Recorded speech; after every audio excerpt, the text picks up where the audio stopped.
Hey everyone, welcome to iCommunicate. If you've ever struggled with holding people accountable, coaching, and difficult conversations, you're in the right place. iCommunicate provides fresh perspectives and actionable insights to coach leaders, teams, and individuals. In this episode of iCommunicate, I have a special guest today, Phil Ianniello, the managing director of Bank of America Securities. And Phil, really excited to have you today. Thanks for joining. Thanks very much, Mark. Excited to be here. So, Phil and I are going to break down how to shift mindsets and embrace change in uncertain environments. And we're going to share strategies to be agile, be nimble, and really tactfully. The word I want to use today, Phil, is thrive in change.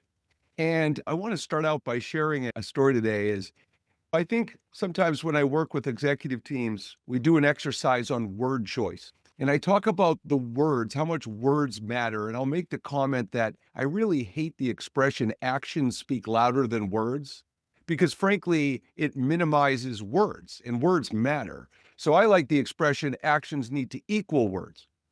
So one of the things I'll do in this exercise is I'll say, let's talk about some words and phrases every day we use that trigger people, create anxiety and stress and frustrate people. And one of the first words I bring up is the word change. And I'll give the example, Phil, and I'll say, imagine if the CEO of an organization sits down with their executive team and says, hey, everybody, the reason I called you all together today is because there's going to be some big changes going on in what we're doing. And then everybody in the room, body language gets tense and so on and so forth. So, Phil, I guess because the word change is so triggering for people and creates so much fear. In your experience, what is the key to getting people to shift their mindset from surviving change to maybe thriving in change? Absolutely. It's a great question. And if I look at all the volatility companies experience, people are experiencing in their jobs, worrying about, hey, will their job even be around in a few years? It is reframing it towards, all right, how do we think about it as personal growth rather than personal change? Put a positive spin on, because I think mindset goes to the negative when we're in disruptive times and can't see right around the corner. That's right. I feel like most of my conversations with founders, management teams lately has been, all right, we're trying to get our heads around all this change. I've got some of my people that are embracing it and some of them that are hiding under the desks. And so how do I raise the whole performance of my organization? So, Phil, before I address what you just said, you shared an anecdote with me before we started recording today that you talked about how you just drove to Albany in a massive snowstorm. And I'm just curious, you used the word reframing, and I think we both know that's such a critical word with change. So my question to you is, if we could have gotten in your head while you were driving to Albany, because you would have had every right to have a negative mindset. I can't believe I need to do this. So what are strategies you use at the executive level when you catch yourself maybe in a negative mindset? Because I want to talk first about how we manage ourselves before we try to coach and inspire others. So if we could have gotten inside your head, what did that look like and how do you reframe? What are your strategies? So at points, it probably wasn't a great place to be inside my ears, but I think as I set out on what I knew would be a challenging journey, and that could be framed in an interesting way across many different use cases, but the mindset was, okay, we know there's going to be bumps in the road, so to speak, or icy shifts, and it's how you react to those minor slips to make sure you don't steer yourself into a full tailspin. And taking the metaphor as much as you can, as far as we can, I think a lot of it is, all right, understanding that volatility has become the norm. How do I create an expectation that these things are going to happen and align myself that regardless of what life throws at me, there's things I can control and ones that I can't control. And so much of life is how you react to the thing that you can't control to get back in focused on what you can. And that's how I try to lead by example with my team of, hey, there's a lot of things that we can't have full control over, but there's a lot of good things we can. So let's focus on things we can, but also know that it's not going to be there's a smooth sailing every day. Yeah, a couple of things, Phil, as I hear you say that. One of them is when I think of the expression control what you can control, let go of what you can't. It's one of those expressions that we've all been taught. We've all heard, but how do you execute that mindset? And I think when you're talking to fellow executives, when you're talking to VPs or directors, clients, things like that, if they're expressing fear and frustration around the amount of change or the type of change, one of the challenges is if you work for me and you're expressing that fear or frustration, and I look at you and go, come on, Phil, you got to control what you can control. You're going to want to punch me. Like, you're going to be like, are you kidding me? That's what you're coming back with. And one of the things about executive presence and influence that I think is a blind spot and gets missed is the power of validation. And I think that if I look at you in that moment and I say, instead of saying, come on, Phil, we got to control what you can control, I say, Phil, honestly, if I was in your shoes, I'd probably feel the same way. And I can understand why this is frustrating. And let's figure out, because we're not going to be able to control X, but maybe we can brainstorm about what we can control here. And let's think about how we can impact that change.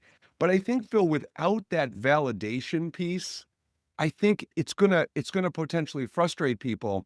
And I have to tell you, one of the biggest recurring themes I see in the organizations we work with is when people are not bought into the change or embracing the change because they'll say, we've tried this before, it doesn't work, or last time we had a situation like this, we tried to do X. And what fascinates me about that response is, and I call this the shoe bomber theory, okay? And the shoe bomber theory goes like this. A guy walks into an airport with a bomb in his shoe. Millions and millions of flights in the history of man and womankind, yet now we were taking off shoes for the rest of our lives. One act in an egregious overreaction by the FAA. So now we're doing that. Now, granted, that restriction has now since been removed. However, the point I make with the shoe bomber theory is our brains are so wired to protect against bad and negative experiences repeating that we glob onto the negative and don't remember the positive. So, for instance, if someone says to you, oh, here we go again, we tried this before last time, and your thought is, hey, can I ask you a question? You've been here 12 years. I'm just curious, how many changes do you think we've undergone in the last 12 years? And the person says, oh, I don't know, probably 5 to 10. Would you say that most of those changes have been the right move and have been very effective and have been necessary? Yeah, probably. It's just interesting that you remember the one that didn't work. And I think the Right. whole point of reframing to me is the original question was, how do we frame our own thought process? But then the other question is, how do we help reframe other people's thought process? And what I just walked through there is an example of helping someone recognize a blind spot in their thought pattern where all changes have failed without making them feel bad or jamming it down their throat or telling them how they're supposed to think. So I'm just Correct. curious, when you hear that, Phil, how do you think that translates into navigating change, and where could that strategy be even more effective? I think there's often a not a unawareness that these are true relationships, right? You're in the workplace, but these are relationships just like everything else. And there's plenty of people that embrace better communicating with their spouses and active listening and understanding when your spouse just wants to be heard rather than their problem solved. That I think a lot of people don't bring that to the workplace, that same mindset to the Mm. workplace. They're just trying to they're the manager. They're just trying to manage and problem solve. And I think the difference I've found with effective communication with my teams has been understanding some days they just want to vent and express their fears and want to be heard. To your point of understanding when empathy is needed, be there for that. And yes, if there's an opportunity to transition that to a solution mindset, then great, we'll do that. But some days the conversation's just good enough to be left at, wow, that stinks. Sorry you're going through that. And hopefully we'll be on the bright side of it and in a short time period of time. Yeah, I think one of the things I'm getting from your point is, and when you talk about empathy, there's a couple of things that are significant about empathy. One is most leaders and executives become leaders because they have innate desire to problem solve. And same as being a parent or same as being a partner or whatever, right? So for me, what's interesting about that is the ability to just let someone vent, be a sounding board, listen, has to, for that to happen, you have to put your innate desire to problem solve aside, because that may not, as you said, that may not be appropriate.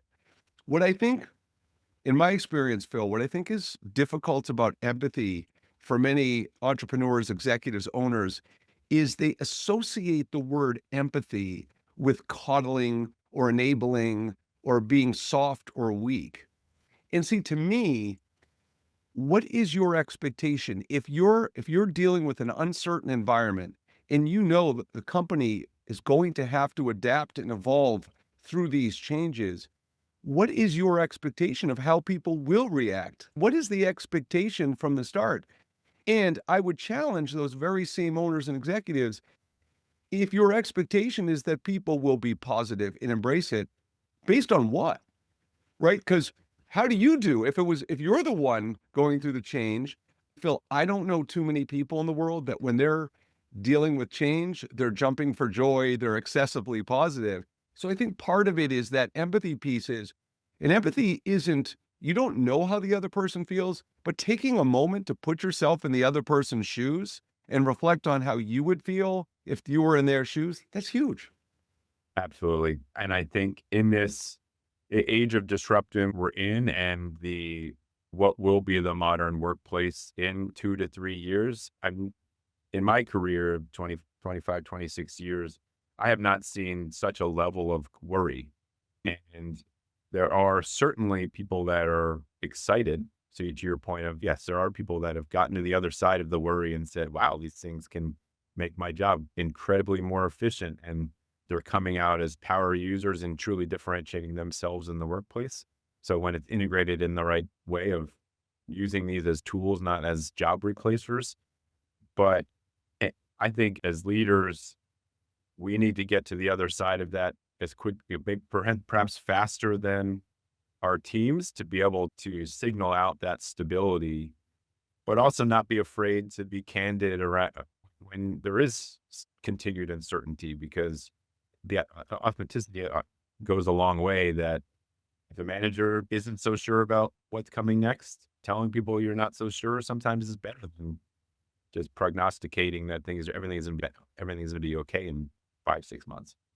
Yeah, and I think that what happens, I'm sure you're familiar with the expression fight, flight, freeze, right? When you face adversity or difficulty, and F word that isn't included in fight, flight, freeze is face. And I think that's part of it because I think people become very stuck and frozen because when you have uncertainty, if you look at our political and financial climate right now, there's so much uncertainty. And so it creates a level of stuckness for people. They don't know how to move, they don't know how to move forward and take action. And I think, again, it comes down to, like we talked about earlier, a mindset, Phil. It's not just control what you can control and let go of what you can't. To me, it's what I call being empowered versus being a victim.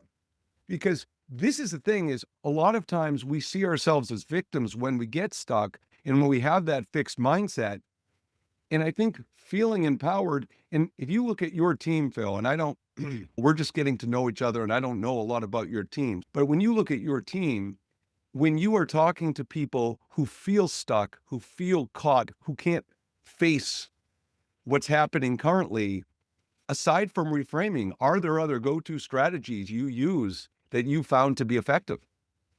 I generally try to revert to other times in my career where I can put myself in their shoes and what they're experiencing, so that kind of reverting to empathy and helpful anecdotes to say, "Hey, I made it through. This is some strategies I integrated to get it through." Or in some cases, I did a terrible job processing that 10, 15 years ago when I went through it. And here's what I learned from doing it poorly that I would recommend you don't do. And I think that level of candor again is it's helpful to just show that, hey, people have flaws and we all can be in a state of panic sometimes, regardless the number of books we read. And I'm sure that I'm not the best communicator with my wife every day. I'm on the right side of things. It's all right. That's awesome. Yeah, I think you just alluded to something that is really underscored in communication, and that's storytelling.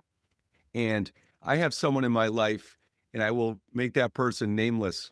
And I will say that, and we all know people who, when someone's sharing an experience or perspective, whether it's personally or professionally, that person will immediately be like, let me tell you how it affects me. And let me tell you about my experience. And they try to like one up you and tell you a story or whatever about an experience. And I think for me is the power of storytelling. There's a reason why motivational speakers make so much money, right? Because they tell stories and people love to hear stories. So I think the way to use stories to navigate change, I think there's two really powerful ways to do it.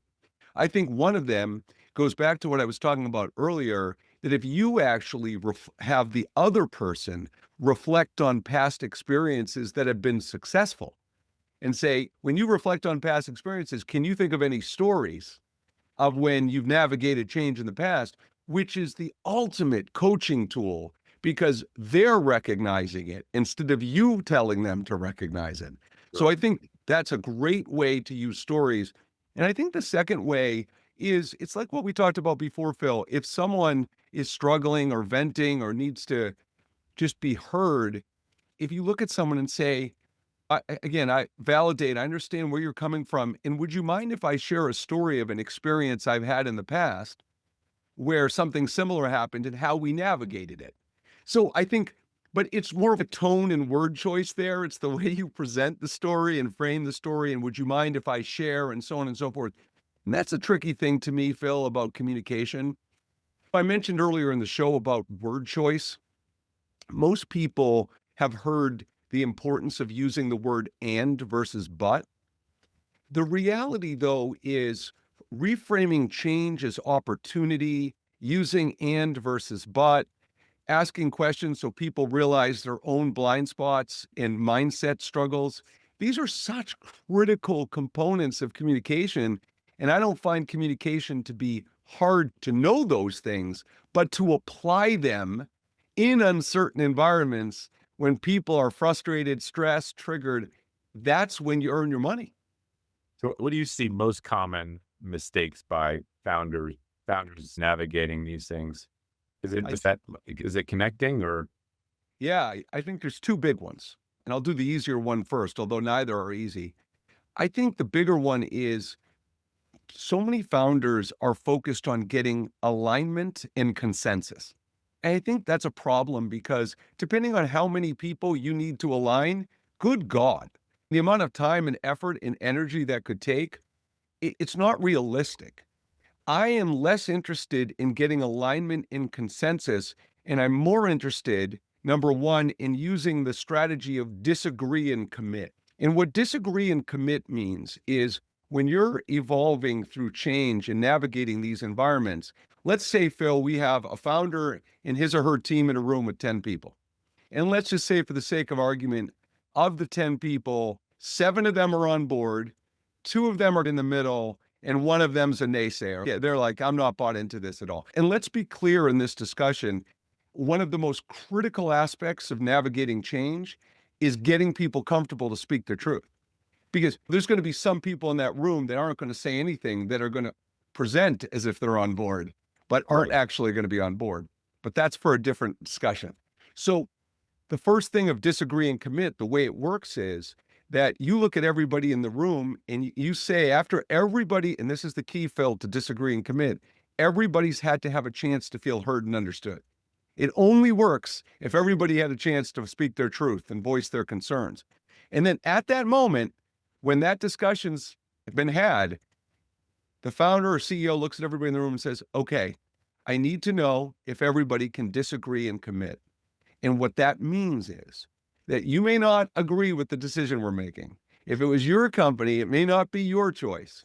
But when you walk out of this room, you're going to present to the others in the organization, your team, your peers, that you're just as much on board as if you agreed and committed.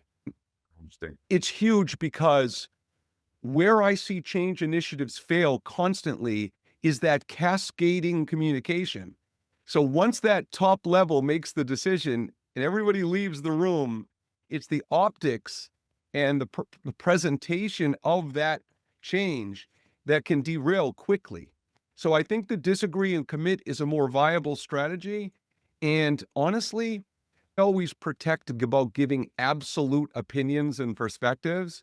And I will say this, the only acceptable, this is very rare for me to say something like this, the only acceptable things for not disagreeing and committing are moral and ethical opposition.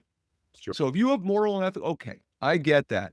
And part of what we're doing when we navigate change is we're trying to ascertain, are you on board? Because there are certain situations, I've seen it quite a bit, Phil, where when they can't disagree and commit, when an executive can't, you might need to let them go, depending on the importance and significance of the change. Yeah, because to your point, the consensus-based leadership, you're often not going to get there full uniform way. And why do you need to get there? In a perfect world, sure, that's what you're striving for, alignment and consensus. But you were joking with your wife, like, my girlfriend and I, we don't necessarily agree on every single thing. And we will be supportive of each other, even on things that we don't disagree with. Again, as long as it's not like a moral or ethical. So I think that's one very critical tool of disagree and commit. And the other answer to your question, Phil, is the assessment of change readiness. And I was just alluding to the fact that you've got three kinds of people with change, right? You've got the champions of change. We love them. You've got the naysayers of change, which, believe it or not, I like them as long as they communicate that they're against it and I don't get surprises, because then I know where I stand. If you're speaking your truth and you're telling me, at least I know we can have a conversation, possibly do something about it.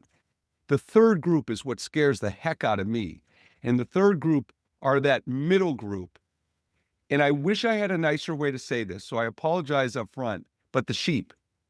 Sure. And the sheep are the ones that are so easily influenced to the champion side or to the naysayer side. They haven't made a decision, they have stress, they have fear. And so now when the meeting's over, when we try to do disagree and commit, and that middle group walks over to a naysayer, and the naysayer, can you believe we're doing this? This is crazy. We shouldn't be making this decision. And then that middle person's immediately swayed down to the negative. So I think that change readiness, what's really important about change readiness is how to assess a person's change readiness. And one of the tools we give, we don't have a long enough podcast to go into too much detail on this for the moment, but one of the really fun tools I use, Phil, to assess change readiness is I take the commonly used 1 to 10 scale and reframe it to a 0 to 10 scale. And I'll tell you how I use it. Okay. So in our world, a 1 to 10 scale is used where if I said to you after our podcast today, Phil, what'd you think of the podcast? In a 1 to 10 scale, if you said 1, 2, 3, 4, it sucked, 5, 6, 7, it was okay, and 8, 9, 10, it was great. That's the typical Yep. 1 to 10 scale. But with change readiness, picture someone on your team who you're feeling is either a naysayer or somewhere in the middle, and you're not really totally sure where they stand. And you look at them and say, hey, Mark, let me ask you a question. On a 0 to 10 scale, what do you think is the benefit or the value of this change? 10 being you think it's necessary, helpful, it's going to serve us well as an advantage. 0, you think it's horrible. And they say, Phil, truthfully, it's probably like a 2 or a 3. Here's the thing. They could have said 0. And I'm not being cheeky when I say that, right? Like, I don't propose that, Phil, if your team member says 2 or 3, you start jumping up and down saying you're excited, but they could have said 0. And you Yep. know what I do, Phil? And there's a chance. That's right. And so the question after someone says 2 or 3 is, hey, I'm feeling good because you could have said 0. So I'm just curious as to why you picked 2 or 3. If someone is at 0, we call that pre-contemplative. And someone who's pre-contemplative is not even considering the change. They don't see the value in the change. And The most common reason people are at zero is because they believe they've tried to be a part of this change in the past and have failed. Whereas 2 or 3 is pre-contemplative, which is they're thinking about it, right? They're thinking they're not ready to do it, but they're in that middle category, Phil, waiting to get swayed, so to speak. So anyway, that's my answer to your question. I think the disagree and commit strategy is one, and I certainly think assessing change readiness would be another huge common theme I see. Absolutely. And as we navigate this changing workplace, I think you have clearly people that are in that bold mind. I want this is an opportunity to be differentiated in the workplace, and then, like you said, perhaps potentially others that are fearful or and completely antagonistic to it, and then a lot of indifference. And they sort of the adage of the opposite of love is indifference, not hate. It's in that category of if you're indifferent to it, then what's your stance on anything? That's really interesting. Yeah, and I will add one final thought on that. On the 0 to 10 scale, it builds on what you just said. 5 is actually a word that we commonly almost always look at as negative, but in the change readiness scale is seen as a positive. And the 5 is ambivalence. And the reason why 5 is a positive in change readiness is it means that if you're at 5, you're neutral. You detached from your mindset, your emotions, and every preconceived notion or belief system you had about that change. So at 5, we call that the preparation stage. Right. And that's critical because, like Phil, if I ever was, someone said to me, "Boy, what'd you think of that Phil Ianniello? What'd you think of him? Oh, he was really ambivalent." You'd be like, "Really, Mark? You're calling me ambivalent?" You wouldn't see that as a good thing. But in change, it's neutral, and that's a good thing. That's really interesting. I never thought about it that way. Yeah. So, Phil, one last thing, before we wrap up today is if you, I want to ask you the same question. When you look at the specific challenges, whether it's communication, whether it's mindset, whether it's motivation, what are you seeing? If you had to make the top 2 reasons that people really struggle to embrace and adapt to change, what do you see? I think it gets back to somewhat we've already covered, but people try to they look back and try to learn from everything that's been done before. Sometimes that clouds their judgment because it may have certain method may have not worked last time, etc. But also, I think right now we're in this unique situation where the way people work and differentiate themselves in the workplace is probably different than it's been potentially ever, or at least since other step function changes like the integration of computers and the internet into the workplace. And that's scary, but the way I see people navigating it now is you there's a kind of a renewed awareness that relationships matter, the bringing a human element into what you do matters. And I think this could be the entering a golden age, so to speak, of respect for kind of behavioral psychology of what we do, which hopefully is good for all of us, and embracing the fact that the fives, so to speak, are the people that can be differentiators in the workplace and be your change agents to drive growth in the future. When it's been thrown around the past few weeks that knowledge is dead. Okay, there's the certainly hyperbole to that maybe the table stakes of what studying and all that brings in terms of differentiation has certainly changed. How else do you bring differentiation to win in the workplace, win with customers? And that's something that we've been focusing on a lot lately of, all right, if my clients have access to all of the information that they used to depend on me for, how do I continue to be differentiated? A lot of it's going to be the personal anecdotes that aren't in an LLM and that are training a model that you pick up from human experiences over time and communicating with each other in an open way, not necessarily reading a whole bunch of books and regurgitating. Mm. I think that's kind of why I'm excited about what the next few years bring, because the fear is, all right, all this will replace jobs. No, I think it'll make our jobs incredibly more efficient and get back to truly the human element of connection and building trust. Yeah, that's great, Phil. And three final comments for me here. One is, look, you and I in the last 40 minutes have changed, right? We are not the same people we were 40 minutes ago. And that to me, one of the tools in change is acceptance. Except it's not a line, it's not a manipulative tool. Like we change every day from our experiences that we have. We just are different.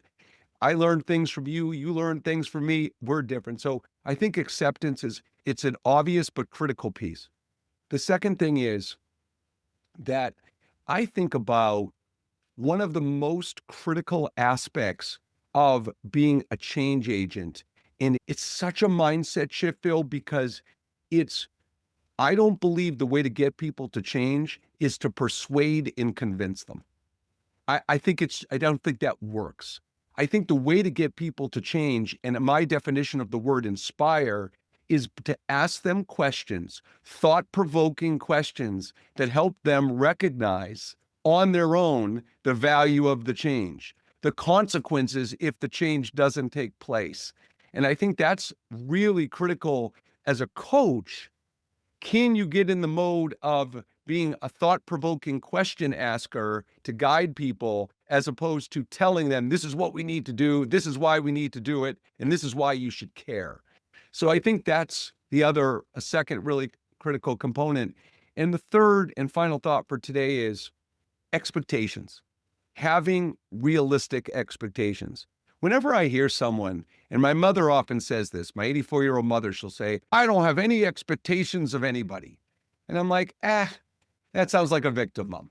Like, I don't know about having no expectations. But I think when you're navigating some of these changes, again, based on the size of the change and the type of change, what's realistic to expect? When you sit in a room and discuss this with your team, what do you expect is going to happen? And I think having realistic expectations going into what's going to happen, when it's going to happen, I think is the third and final point I wanted to impart.